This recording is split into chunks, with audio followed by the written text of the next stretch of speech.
Hello all my listeners. आप सुन रहे हैं हिंदी ऑडियो बुक क्लब और मैं हूं आपका दोस्त समय। आज से हम एक नई और रोमांचक यात्रा शुरू कर रहे हैं।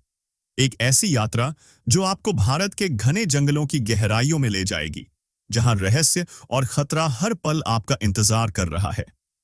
यह यात्रा है जिम कॉर्बेट की दुनिया में, जहां हर कहानी सच्ची है, हर पल रोमांच से भरा है और हर शब्द आपको एक नई दुनिया में ले जाता है। यह वह जगह है जहां शब्द जीवंत हो उठते हैं, कहानियां रूह को छू जाती हैं और हर किरदार आपके दिल में अपनी जगह बना लेता है।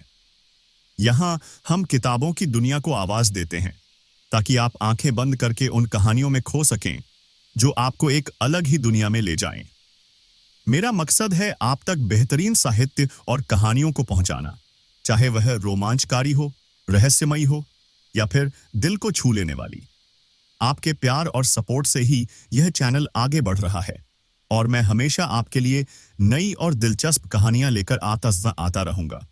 जिम कॉर्बेट, एक नाम जो जंगल और उसके रहस्यों का पर्याय है। वे न सिर्फ एक मशहूर शिकारी थे, बल्कि एक बेहतरीन लेखक, प्रकृतिविद और संरक्षणवादी भी थे। उनकी किताबें सिर्फ शिकार की कहानियां नहीं हैं, बल्कि वे जंगल और उसके जीवों के प्रति गहरे सम्मान और प्रेम को दर्शाती हैं। उनकी कहानियों में आपको रोमांच, डर और प्रकृति की सुंदरता का अद्भुत मिश्रण मिलेगा। इस सीरीज में हम जिम कॉर्बेट की सबसे मशहूर किताबों को लेकर आए हैं, जैसे man eaters of Kumaon, the temple tiger और जंगल लोर। हर किताब में आपको असली घटनाओं पर आधारित कहानियां मिलेंगी जो आपको रोंगटे खड़े कर देंगी और आपके दिल को छू जाएंगी। तो चलिए शुरू करते हैं इस रोमांचक यात्रा को। पहली किताब है मैन ईटर्स ऑफ कुमाऊं, जिसमें हम चंपावत मैन ईटर की कहानी सुनेंगे। एक ऐसी बाघिन जिसने 436 लोगों की जान लेकर इतिहास के पन्नों में अपना नाम दर्ज करा लिया। लेकिन इससे पहले मैं आपसे एक छोटी सी गुजारिश करना चाहूंगा। अगर आपको यह सीरीज पसंद आए तो कृपया इस वीडियो को लाइक करें, शेयर करें और मेरे channel Hindi audio book club को सब्सक्राइब करना न भूलें। आपका हर एक कमेंट और सपोर्ट मुझे और बेहतर काम करने की प्रेरणा देता है। तो चलिए शुरू करते हैं जिम कॉर्बेट सीरीज की पहली कहानी, द चंपावत मैन ईटर। तो चलिए आज की कहानी की शुरुआत करते हैं। लेकिन उससे पहले मैं आपको इस किताब और इसके लेखक के बारे में कुछ बताना चाहूंगा। आज हम चर्चा करेंगे उनकी मशहूर किताब मैन ईटर्स ऑफ कुमाऊन के एक बेहद रोमांचक अध्याय की, जिसका नाम है चंपावत की आदमखोर बाघिन।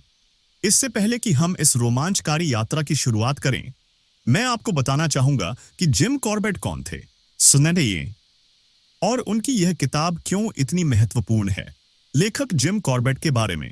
जिम कॉर्बेट एक भारतीय शिकारी, संरक्षणवादी और लेखक थे जिनका जीवन जंगलों में बिता। वे न केवल एक महान शिकारी थे, बल्कि एक संवेदनशील इंसान भी थे, जिन्हें जंगलों और वहां के जीव जंतुओं से गहरा लगाव था। उन्हें खास तौर पर उत्तराखंड के कुमाऊं क्षेत्र में आदमखोर बाघों और तेंदुओं का शिकार करने के लिए जाना जाता है। कॉर्बेट का मानना था कि बाघ या तेंदुआ तब तक इंसानों पर हमला नहीं करते जब तक उन्हें मजबूरी न हो। इसीलिए वे आदमखोर बाघों का शिकार करने से पहले उनके आदमखोर बनने के कारणों को समझने की कोशिश करते थे।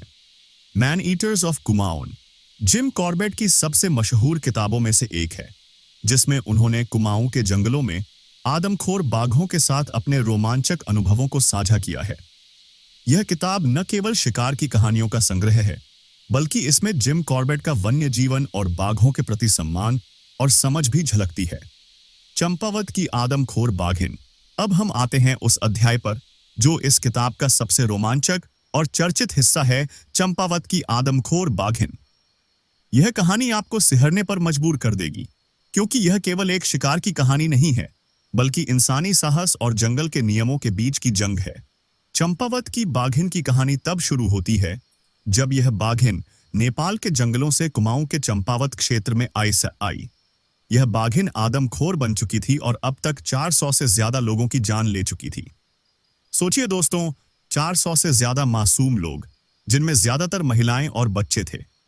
इसने पूरे क्षेत्र में खौफ का माहौल बना दिया था। कोई भी इंसान अपने घर से बाहर निकलने की हिम्मत नहीं करता था। गांव के लोग इतने डरे हुए थे कि उन्होंने अपनी खेती बाड़ी और बाकी काम छोड़ दिए थे। बाघिन की दहशत इतनी थी कि लोग सूरज ढलने से पहले ही अपने घरों में बंद हो जाते थे, मानो जंगल का अंधेरा आते ही बाघिन का राज शुरू हो जाता हो। चंपावत की इस आदमखोर बाघिन की कहानी केवल आतंक की कहानी नहीं है, बल्कि यह एक शिकारी और एक बाघ के बीच की दिमागी लड़ाई की भी कहानी है। जिम कॉर्बेट जब इस बाघिन का शिकार करने के लिए कुमाऊं पहुंचे, तो उन्हें यह बात अच्छी तरह पता थी कि यह आसान काम नहीं होने वाला था। बाघिन एक बेहद चालाक शिकारी थी। वह गांव के आसपास के इलाकों में घूमती थी और इतना सटीक समय पर हमला करती थी कि लोग उसे पकड़ने में नाकाम हो जाते थे।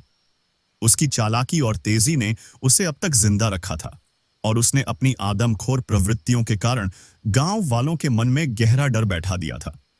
जिम कॉर्बेट ने जब इस बाघिन के इलाके का निरीक्षण किया, तो उन्हें कुछ खास बातें समझ आईं। पहली बात, यह बाघिन अब बूढ़ी हो चुकी थी और उसके दांत में चोट लगी थी, जो कि उसके आदमखोर बनने का सिश्वासा मुख्य कारण था। वह अब अपने प्राकृतिक शिकार को मारने में सक्षम नहीं थी, इसलिए उसने इंसानों को अपना शिकार बनाना शुरू कर दिया था। दूसरी बात, बाघिन का इलाके पर गहरा पकड़ था और वह इस इलाके के हर कोने को बखूबी जानती थी। कॉर्बेट ने बाघिन का पीछा करने के लिए गांव वालों से मदद ली, जिन्होंने उन्हें बताया कि बाघिन अक्सर गांव के आसपास के रास्तों पर घूमती है। यह बाघिन इतनी चतुर थी कि उसने कई बार जालों से बचकर लोगों पर हमला किया था। कॉर्बेट को समझ आ गया था कि इस बाघिन को मारने के लिए उन्हें बेहद सतर्क और धैर्यवान रहना होगा। कॉर्बेट ने बाघिन को फंसाने के लिए एक योजना बनाई। उन्होंने गांव वालों के साथ मिलकर बैल का चारा इस्तेमाल किया, ताकि बाघिन को एक जगह पर समाप्त पर रोक सकें। कई दिन और रातें इसी योजना पर काम करते हुए बीतीं, लेकिन बाघिन हर बार बच निकलती थी। लेकिन कॉर्बेट के धैर्य ने अंततः रंग लाया। एक दिन जब बाघिन एक गांव के पास आई, तो कॉर्बेट ने उसे घेर लिया। वह जानता था कि यह आखिरी मौका है। बाघिन बेहद चालाक थी और एक ही मौका कॉर्बेट को अपनी बंदूक का इस्तेमाल करने का मिला। जब बाघिन उनके सामने आई, तो कॉर्बेट ने अपनी नजरें उससे नहीं हटाईं। यह एक ऐसा पल था जब जिंदगी और मौत के बीच का अंतर केवल एक गोली का था। कॉर्बेट ने बाघिन पर निशाना साधा और गोली चलाई। बाघिन जमीन पर गिर गई। उस पल गांव वालों के बीच एक बड़ी राहत की लहर दौड़ गई। चंपावत की आदमखोर बाघिन आखिरकार मारी गई थी और गांव वालों का डर खत्म हो गया था। जैसा कि मैंने आपको बताया, जिम कॉर्बेट का धैर्य और साहस इस पूरे अभियान में उनके सबसे बड़े हथियार थे। चंपावत की बाघिन के खात्मे की कहानी अभी और दिलचस्प मोड़ लेगी। अब बाघिन के पिछले आदमखोर हमलों की भी चर्चा करना जरूरी है, ताकि आप समझ सकें कि यह बाघिन इतनी खतरनाक क्यों मानी जाती थी। कॉर्बेट को जब चंपावत में आमंत्रित किया गया था, तब तक यह बाघिन पहले ही नेपाल में कई लोगों की जान ले चुकी थी और वहां के लोग इसे अपने इलाके से भगाने में सफल हो गए थे।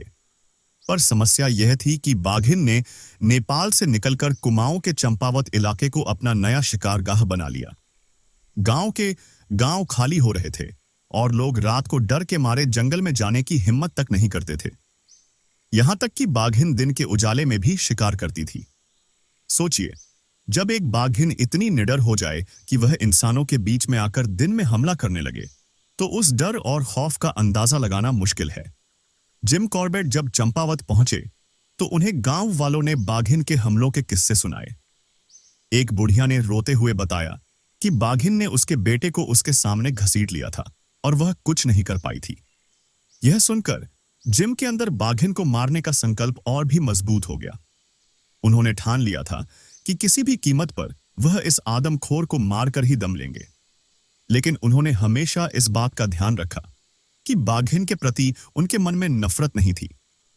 वे जानते थे कि यह बाघिन इंसानों को अपना शिकार इसीलिए बना रही थी क्योंकि वह अपने प्राकृतिक शिकार को पकड़ने में असमर्थ हो चुकी थी।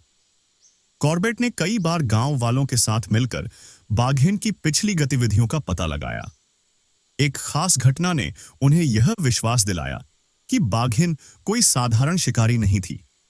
एक दिन एक औरत अपने खेतों में काम कर रही थी जब बाघिन ने अचानक झाड़ियों के पीछे से हमला किया। वह इतनी तेज थी कि उस औरत को भागने का मौका तक नहीं मिला। यह बाघिन अपने शिकार को इतनी चतुराई से चुनती थी कि किसी को भी उसका अंदाजा नहीं लगता था। कॉर्बेट ने गांव के बुजुर्गों से भी सलाह ली। उन्होंने बताया कि बाघिन का इलाका बेहद विस्तृत था और वह बहुत ही सावधानी से शिकार करती थी। कॉर्बेट ने समझा कि बाघिन को मारने के लिए उन्हें न केवल अपनी शारीरिक शक्ति का बल्कि अपने दिमाग का भी इस्तेमाल करना होगा। उन्होंने तय किया कि बाघिन के हर कदम को ध्यान से ट्रैक करना होगा और उसकी चालों को समझना होगा। अब कॉर्बेट का सामना बाघिन से होने वाला था, लेकिन इसके पहले एक महत्वपूर्ण घटना घटी। कॉर्बेट ने बाघिन के पिछले हमलों की जगहों का निरीक्षण किया, जहां उन्हें कुछ खास सुराग मिले। उन्होंने देखा कि बाघिन अपने शिकार को घेरने से पहले खुद को बड़े ही चतुर तरीके से छिपा लेती थी। एक बार जब वह हमला करने का मन बना लेती थी, तो उसका हमला बिजली की तरह तेज और सटीक होता था। इस वजह से लोगों को बचने का मौका नहीं मिलता था। यही वजह थी कि गांव वाले इतने डरे हुए थे। कॉर्बेट ने अपनी योजना बनाई। उन्होंने यह तय किया कि बाघिन को उसके सबसे पसंदीदा शिकारगाहों में से एक जगह पर फंसाया जाए। इस काम में उन्हें गांव वालों की मदद लेनी थी। गांव वाले भी अब पूरी तरह से कॉर्बेट पर निर्भर थे, क्योंकि उनके लिए यह आखिरी उम्मीद थी। कॉर्बेट ने बाघिन को एक जगह घेरने के लिए बैलोनिका का इस्तेमाल किया। उन्होंने बाघिन की पटरियों का पीछा करते हुए उसे ट्रैक किया और आखिरकार एक ऐसा दिन आया जब बाघिन उनके सामने आ खड़ी हुई। इस मुठभेड़ का वर्णन बेहद रोमांचक है। बाघिन को देखकर कॉर्बेट ने अपनी पूरी तल्लीनता से उस पर ध्यान लगाया। यह एक जीवन मृत्यु का क्षण था। बाघिन अब केवल कुछ ही कदमों की दूरी पर थी। कॉर्बेट को पता था कि अगर उन्होंने सही समय पर गोली नहीं चलाई तो बाघिन हमला कर सकती थी। कॉर्बेट ने बंदूक को कसकर पकड़ा और सही मौके का इंतजार किया। जैसे ही बाघिन ने हमला करने के लिए छलांग लगाई, उन्होंने निशाना साधकर गोली चला दी। गोली सीधी बाघिन के दिल पर लगी और वह तुरंत जमीन पर गिर गई। शुरू करते हुए जिम कॉर्बेट ने जब बाघिन को मार गिराया, तो यह घटना केवल एक शिकार की सफलता नहीं थी, बल्कि उस पूरे इलाके के लोगों के लिए एक नई सुबह का उदय था। उन पर मंडराने वाला डर अब समाप्त हो चुका था। चंपावत के गांव वाले अपने रोजमर्रा के कामों में लौटने लगे थे। हर कोई जिम कॉर्बेट का धन्यवाद कर रहा था, लेकिन उनके मन में एक सवाल हमेशा रहता था, आखिर यह बाघिन आदमखोर कैसे बनी? जिम भी इस सवाल का उत्तर जानने के लिए उत्सुक थे। उन्होंने बाघिन के शव की जांच की और जो उन्होंने पाया उससे इस रहस्य का कुछ हद तक हल निकल आया। बाघिन के शरीर पर कई पुराने जख्म थे, खासकर उसके ऊपरी जबड़े के 2 दांत टूटे हुए थे। यह शायद किसी पुराने संघर्ष या शिकार के दौरान हुआ होगा। टूटे दांतों के कारण बाघिन का सामान्य शिकार करना मुश्किल हो गया था और इसीलिए उसने इंसानों को अपना शिकार बनाना शुरू किया। जिम को यह समझ में आ गया कि बाघिन आदमखोर होने के लिए मजबूर थी। यह प्रकृति के नियमों का एक क्रूर खेल था, जहां जंगली जानवर अपनी शारीरिक कमजोरी के कारण इंसानों को शिकार बनाते हैं। इस खुलासे ने जिम के मन में एक अजीब सी करुणा उत्पन्न की। उन्होंने बाघिन को मारा था, लेकिन वे जानते थे कि यह उसकी गलती नहीं थी कि वह आदमखोर बनी। यह उसके लिए जीने का एकमात्र तरीका था। उन्होंने इस घटना से बहुत कुछ सीखा, खासकर जंगली जानवरों और इंसानों के बीच के उस जटिल संबंध के बारे में जो जंगल में सदियों से चलता आ रहा था। जिम ने महसूस किया कि केवल शिकार करना ही समाधान नहीं है, बल्कि इस समस्या की जड़ तक पहुंचने और उसे समझने की जरूरत है। इस शिकार के बाद जिम कॉर्बेट स्कॉर्पर का नाम पूरे इलाके में प्रसिद्ध हो गया। लोग उन्हें न केवल एक बेहतरीन शिकारी के रूप में जानते थे, बल्कि एक संवेदनशील और जागरूक इंसान के रूप में भी पहचानने लगे थे।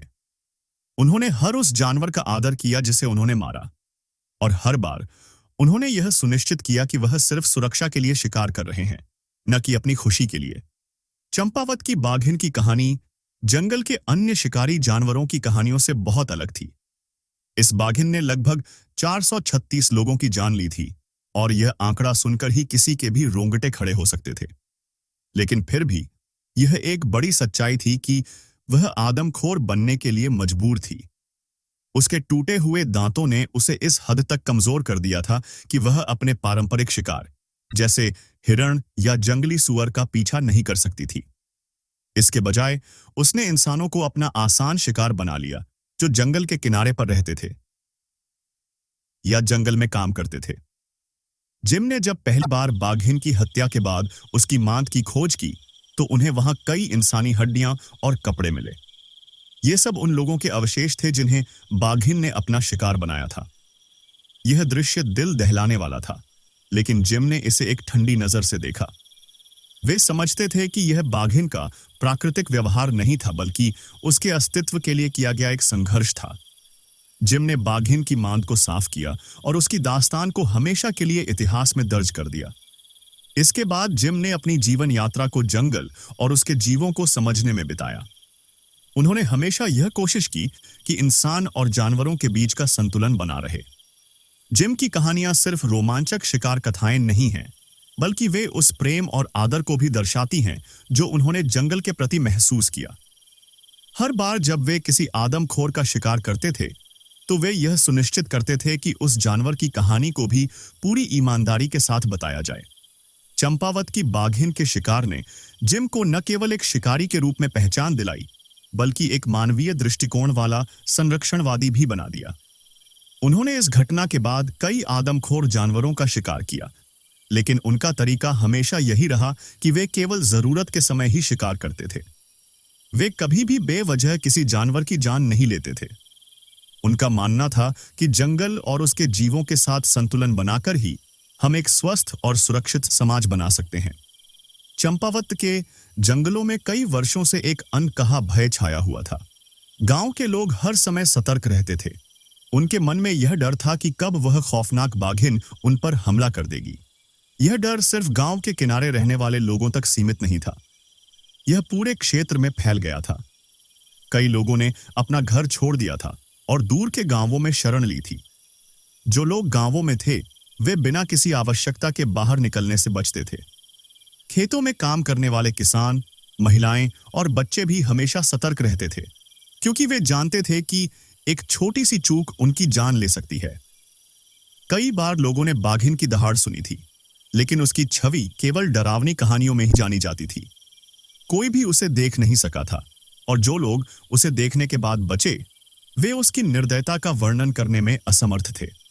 गांवों में एक रहस्य फैला हुआ था कि बाघिन किस तरह से अचानक प्रकट होती है और इंसानों पर हमला करती है। उसकी चाल इतनी धीमी और शातिर होती थी कि लोग उसे किसी दैत्य की तरह मानने लगे थे। गांव के बुजुर्ग लोग हमेशा इस बात की चर्चा करते थे कि पहले भी जंगलों में बाघ रहे हैं, लेकिन इस बाघिन जैसी निर्दयता उन्होंने कभी नहीं देखी। उन्हें इस बात का आश्चर्य था कि आखिर ऐसा क्या हुआ जिसने इस बाघिन को आदमखोर बना दिया। क्या यह उसकी प्रकृति में था, या फिर यह जंगल के संसाधनों की कमी का नतीजा था, या फिर कोई अन्य गहरी वजह थी? जिम कॉर्बेट जब पहली बार इस इलाके में आए, तो उन्हें सिर्फ बाघिन का खौफ नहीं मिला, बल्कि उन्होंने गांव के लोगों की हिम्मत भी देखी। ये लोग इतने खौफ में होने के बावजूद भी अपनी जीवन शैली को बनाए रखने की कोशिश कर रहे थे। लेकिन जिम को यह समझ में आ गया था कि अब और अधिक विलंब नहीं किया जा सकता। अगर इस बाघिन को नहीं मारा गया, तो और भी निर्दोष लोगों की जान जाएगी। जब जिम ने बाघिन का शिकार करने का फैसला किया, तो यह उनके लिए किसी रोमांचक खेल से कम नहीं था, लेकिन यह खेल जीवन और मृत्यु के बीच की एक बारीक रेखा पर खेला जा रहा था। बाघिन की चालें बहुत ही चतुर और अनुभवी थीं। वह इतनी चुपचाप और तेजी से अपने शिकार के पास पहुंचती थी कि उसे पकड़ पाना लगभग असंभव सा था।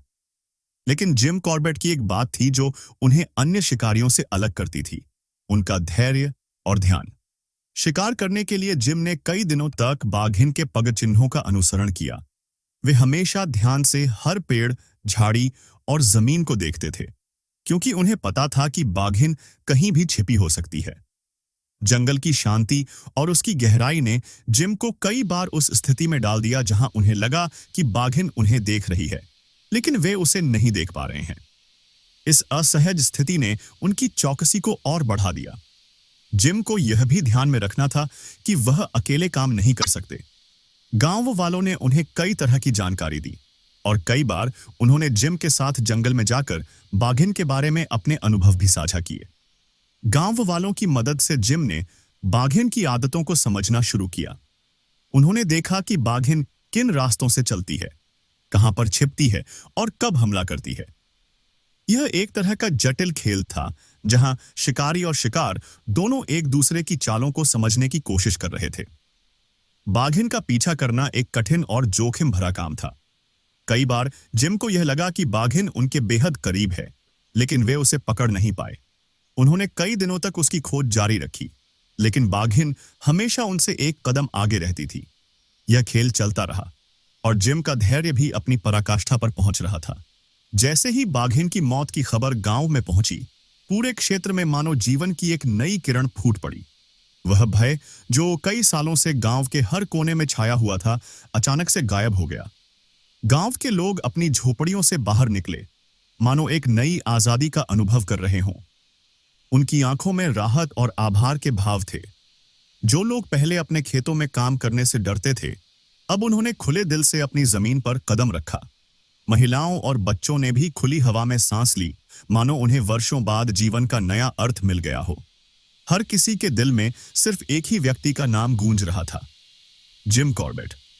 वह व्यक्ति जिसने उनकी जिंदगियों से उस भय का अंत किया था जो उन्हें हर पल निगल रहा था।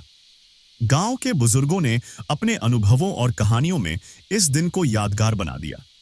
वे जिम कॉर्बेट की बहादुरी के किस्से सुनाने लगे, जैसे यह एक पौराणिक कहानी हो। वहां की महिलाएं जिम के लिए विशेष भोजन तैयार करने लगीं और बच्चे उन्हें एक नायक की तरह देखने लगे।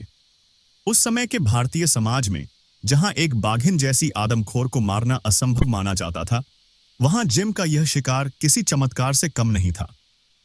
यह केवल एक बाघिन का अंत नहीं था, बल्कि उस मानसिक आतंक का भी अंत था जो गांव वालों पर छाया हुआ था।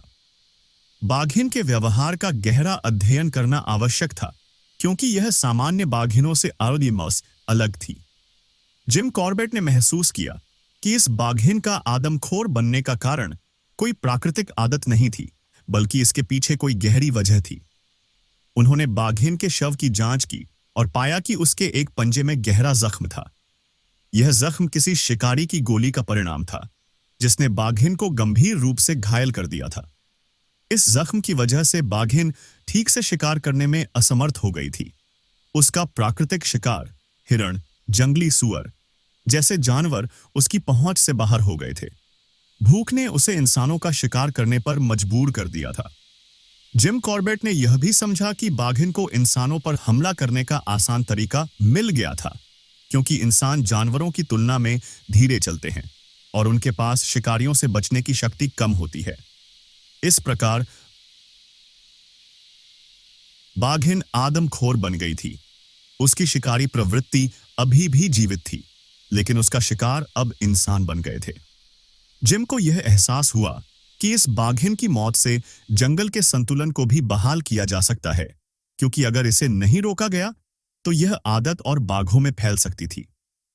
बाघिन की यह स्थिति जंगल और मानव के बीच के संबंध को भी दर्शाती है। जंगल का जीवन एक बेहद संतुलित प्रणाली है, जहां हर प्राणी का अपना स्थान और महत्व है। लेकिन जब यह संतुलन बिगड़ता है, तो उसका असर पूरे पर्यावरण और समाज पर पड़ता है। जिम ने यह महसूस किया कि मानव और जंगल के बीच का यह संघर्ष न केवल शारीरिक था, बल्कि मानसिक और भावनात्मक स्तर पर भी था। जब जिम कॉर्बेट ने बाघिन को मार दिया, तो उनके मन में राहत की भावना थी, लेकिन साथ ही एक गहरा सोच भी था। उन्होंने महसूस किया कि इस बाघिन को मारकर उन्होंने न केवल गांव वालों की जान बचाई, बल्कि उन्होंने एक अद्वितीय अनुभव भी प्राप्त किया। जिम के मन में बाघिन के प्रति एक तरह की सहानुभूति भी थी। वह जानते थे कि बाघिन का आदमखोर बनना उसकी इच्छा का परिणाम नहीं था, बल्कि परिस्थितियों ने उसे ऐसा बना दिया था। जिम ने इस घटना के बाद अपने शिकार करने की प्रवृत्ति को और अधिक संयमित कर लिया। उन्होंने यह महसूस किया कि हर जानवर का जीवन महत्वपूर्ण है और उसे मारने से पहले उसके व्यवहार को समझना आवश्यक है। यही कारण था कि जिम ने भविष्य में और भी बाघों का शिकार किया, लेकिन उन्होंने हमेशा इस बात का ध्यान रखा कि वह किसी निर्दोष प्राणी की जान न लें। यह शिकार उनके जीवन में एक महत्वपूर्ण मोड़ था। जिम कॉर्बेट अब केवल एक शिकारी नहीं थे, वे एक पर्यावरणविद बन गए थे जो जंगल और उसके प्राणियों की सुरक्षा के लिए काम करने लगे। उन्होंने इस अनुभव से सीखा कि जंगल का जीवन कितना संवेदनशील और जटिल है और उसे समझने के लिए हमें केवल शारीरिक ताकत की नहीं, बल्कि मानसिक और भावनात्मक समझ की भी जरूरत है। इस शिकार की घटना ने न केवल जिम कॉर्बेट के जीवन को बदल दिया, बल्कि पूरे क्षेत्र के समाज पर भी इसका गहरा प्रभाव पड़ा। गांव के लोग अब जंगल के प्रति और अधिक सतर्क और संवेदनशील हो गए थे। वे जानते थे कि जंगल का संतुलन बनाए रखना कितना महत्वपूर्ण है। इस घटना ने उन्हें यह सिखाया कि जंगल के प्राणियों के साथ सामंजस्य स्थापित करना ही एकमात्र रास्ता है। वहीं जिम कॉर्बेट की प्रसिद्धि पूरे भारत और दुनिया भर में फैल गई। वे अब सिर्फ एक शिकारी नहीं थे, बल्कि वे जंगलों और वन्य जीवों के संरक्षक के रूप में देखे जाने लगे। उनके नाम के साथ आदमखोर बाघों के शिकार की कहानियां जुड़ गईं, लेकिन उनके अंदर का वह भावुक और संवेदनशील व्यक्ति भी लोगों के दिलों में बस गया। उन्होंने यह साबित किया कि जंगल और उसके प्राणियों के साथ अगर समझदारी और सहानुभूति के साथ पेश आया जाए तो संघर्ष को टाला जा सकता है। बाघिन के शिकार के बाद जिम कॉर्बेट के जीवन और काम में गहरा परिवर्तन आया। यह घटना सिर्फ एक शिकारी के तौर पर उनकी जीत नहीं थी, बल्कि इसने उनके दृष्टिकोण को और अधिक व्यापक बना दिया। जिम ने महसूस किया कि जंगल के जीवन में हर प्राणी की अपनी अहमियत है और उसे समझना और सम्मान देना कितना जरूरी है। इस घटना के बाद उन्होंने अपने जीवन को सिर्फ शिकार तक सीमित नहीं रखा, बल्कि उन्होंने वन्य जीवों और जंगलों के संरक्षण के लिए अपना जीवन समर्पित कर दिया। जिम कॉर्बेट ने महसूस किया कि जंगल और इंसानों के बीच का रिश्ता सिर्फ संघर्ष पर आधारित नहीं है, बल्कि यह एक संतुलन पर टिका हुआ है। उन्होंने देखा कि जंगल के प्राणी तब तक इंसानों के खिलाफ नहीं होते जब तक कि उन्हें खुद संकट का सामना नहीं करना पड़ता। चंपावत बाघिन का आदमखोर बनना इसका स्पष्ट उदाहरण था। एक साधारण शिकार जो अपनी प्राकृतिक प्रवृत्ति के अनुसार जंगली जानवरों का शिकार करती थी, एक गोली की वजह से अपनी सामान्य जीवन शैली खो बैठी। यह घटना जिम को यह समझाने के लिए काफी थी कि मानव हस्तक्षेप जंगल के संतुलन को बिगाड़ सकता है। इंसान और जानवर दोनों ही इस प्राकृतिक संतुलन का हिस्सा हैं, और जब यह संतुलन टूटता है तो उसका परिणाम दोनों के लिए विनाशकारी होता है। जिम ने यह तय किया कि वह जंगल के जीवन को और गहराई से समझने की कोशिश करेंगे ताकि इस संघर्ष को टाला जा सके। उन्होंने महसूस किया कि आदमखोर बाघिन को मारना केवल एक अस्थायी समाधान है। असली समाधान जंगलों और वन्य जीवों के संरक्षण में है।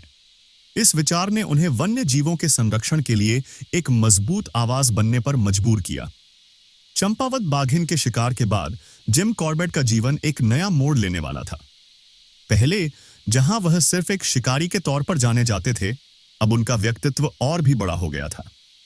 उन्होंने यह समझा कि अगर जंगल और उसके प्राणियों को संरक्षित नहीं किया गया तो भविष्य में और भी बाघ और अन्य जानवर आदमखोर बन सकते हैं। इसलिए जिम ने अपनी ऊर्जा और संसाधनों को जंगलों के संरक्षण में लगाना शुरू किया। उन्होंने स्थानीय लोगों को जागरूक करना शुरू किया कि जंगल और उसके प्राणियों को नुकसान पहुंचाने से वे खुद अपने जीवन को भी खतरे में डाल रहे हैं। उन्होंने यह भी बताया कि किस तरह से प्राकृतिक संसाधनों का संरक्षण जरूरी है ताकि भविष्य की पीढ़ियां भी इस अद्भुत वन्य जीवन का आनंद ले सकें। जिम ने अपने अनुभवों के आधार पर कई किताबें भी लिखीं, जिनमें उन्होंने अपने शिकार अभियानों के साथ साथ जंगल और इंसानों के बीच के संबंधों का गहरा विश्लेषण किया। उनकी किताबें न केवल शिकारियों के लिए एक मार्गदर्शक बनी, बल्कि पर्यावरण संरक्षण में भी उनका योगदान अद्वितीय रहा। जिम कॉर्बेट नेशनल पार्क की स्थापना। चंपावत बाघिन के शिकार के बाद जिम कॉर्बेट की लोकप्रियता इतनी बढ़ गई थी कि उन्हें पूरे भारत में जाना जाने लगा। उनकी प्रसिद्धि और उनके कार्यों ने भारत सरकार को प्रभावित किया और इसके परिणाम स्वरूप भारत के पहले नेशनल पार्क की स्थापना की गई, जिसे जिम कॉर्बेट नेशनल पार्क के नाम से जाना जाता है। यह नेशनल पार्क उनकी स्मृति में एक सम्मान था और यह भारतीय वन्य जीवन संरक्षण के क्षेत्र में एक महत्वपूर्ण कदम साबित हुआ। इस पार्क का उद्देश्य न केवल बाघों और अन्य वन्य जीवों को संरक्षण देना था, बल्कि जंगलों के महत्व को भी समझाना था। जिम कॉर्बेट नेशनल पार्क का उद्देश्य जंगलों और वन्य जीवों के संरक्षण के साथ साथ पर्यावरण के संतुलन को बनाए रखना भी था। इस पार्क की स्थापना के बाद से यह एक महत्वपूर्ण पर्यटन स्थल बन गया, जहां लोग जंगल के जीवन को करीब से देखने और समझने के लिए आते हैं। पर्यावरण संरक्षण में जिम कॉर्बेट की भूमिका। चंपावत बाघीन के शिकार के बाद जिम कॉर्बेट ने केवल शिकार पर ध्यान केंद्रित नहीं किया, बल्कि उन्होंने पर्यावरण संरक्षण की दिशा में भी अपने प्रयास बढ़ाए। वह समझते थे कि जंगल के प्राणियों को संरक्षित करना न केवल उनके लिए जरूरी है, बल्कि मानव जीवन के लिए भी आवश्यक है। जिम ने भारतीय जंगलों और वन्य जीवों के महत्व को समझाने के लिए कई अभियान चलाए।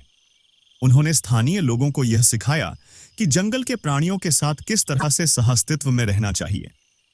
उनका संदेश था कि जंगल को नष्ट करके इंसान अपने भविष्य को भी खतरे में डाल रहे हैं। इस प्रकार जिम कॉर्बेट ने न केवल अपने जीवन में कई आदमखोर बाघों का शिकार किया, बल्कि उन्होंने जंगल और वन्य जीवन के संरक्षण के लिए भी महत्वपूर्ण योगदान दिया।